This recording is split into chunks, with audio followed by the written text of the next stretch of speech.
रामासन सत्संग मथुरा के मध्य प्रदेश के प्रथम आचार्य श्री ब्रह्मलीन परम संत श्री महेंद्र प्रभात गिरी गोस्वामी जी महाराज का एक ग्रंथ है संजीवनी करके। तो संजीवनी ग्रंथ में उन्होंने भक्त प्रभु से या गुरु से कैसा प्रेम होना चाहिए, भक्त किसे कहते हैं, कह सकते हैं अपन, भक्त की साधना कैसी होनी चाहिए, सदगुरु किसे कहते हैं और कैसे भक्त को प्रभु के दर्शन होते हैं, इन 5 प्रश्नों का उत्तर एक कबीर साहब की पद्य रचना में उन्होंने इन 5 प्रश्नों के उत्तर आ गए हैं उसमें, उस संजीवनी पुस्तक में।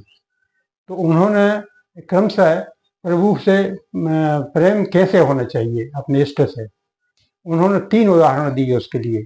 पहला उदाहरण है कि जैसे कछुआ जो है अपने अंडों को ऊंचे स्थान पर टीले पर रख देता है और अपनी उदर की पूर्ति के लिए दिन भर यहाँ वहाँ घूमते रहता है कीड़े मकोड़े खाने के लिए, लेकिन 24 घंटे दिन रात उसको अपने अंडों का ही शुद्ध बनी रहती है, ध्यान बना रहता है कि मेरे अंडे वहाँ रखे, मेरे अंडे वहाँ रखे। पहला उदाहरण तो ये उन्होंने दिए।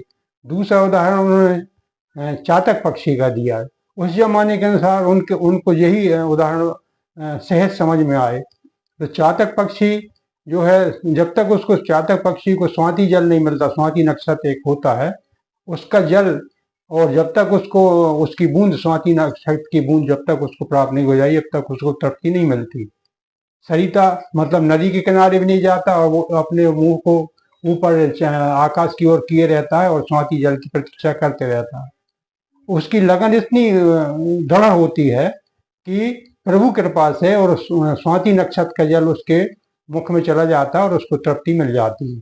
ये दूसरा उदाहरण उन्होंने दिया। ऐसी ही भक्ति होना चाहिए साधक की अपने इष्ट के प्रति। दूसरे उदाहरण उन्होंने जो बताया।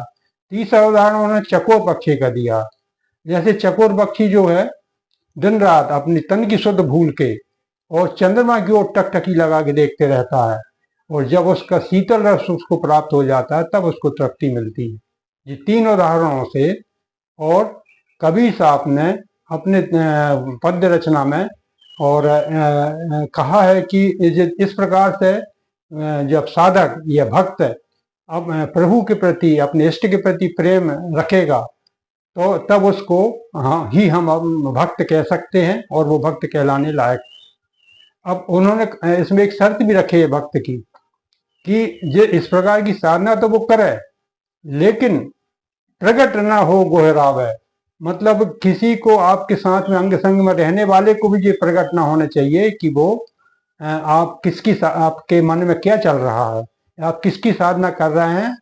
और गोहरावे यानी छुपावे, मतलब साधना जो है छुपाने की है, प्रकट करने की नहीं है, प्रदर्शन करने की नहीं है कि राम राम तो अपन जप रहे हैं, माला फेर रहे हैं और ध्यान कहीं लगा हुआ है, किसी से बात भी कर रहे हैं और माला भी चलते जा रही है, ये प्रदर्शन कहलाया। तो इसमें यही है मतलब है कि कबीर साहब ने एक शर्त रखे है उसमें कि इस प्रकार की साधना हो कि प्रेम भी 24 घंटे अखंड प्रेम बना रहे, लेकिन प्रदर्शन नहीं होना चाहिए, छुपाना चाहिए। जो इस प्रकार की साधना करेगा, कबीर साहब का कहना आखिरी में उन्होंने कहा है कि जो कोई जुगत करे सो ऐसी, जो इस प्रकार की युक्ति करेगा, मतलब इस प्रकार की भक्ति करेगा तब सोई भक्त कहावे, उसी को अपन भक्त कह सकते हैं। और कहें कभी सदगुरु की मूरत, और ऐसा भक्त ही सदगुरु कहलाता है, और तब ऐसे सदगुरु को ही ईश्वर साक्षात्कार होता है। ये मतलब पद्य में कबीर साहब ने और अपने पद्य में और इस प्रकार की व्याख्या 5 प्रश्नों की उत्तर उन्होंने एक ही पद्य में कह दिए।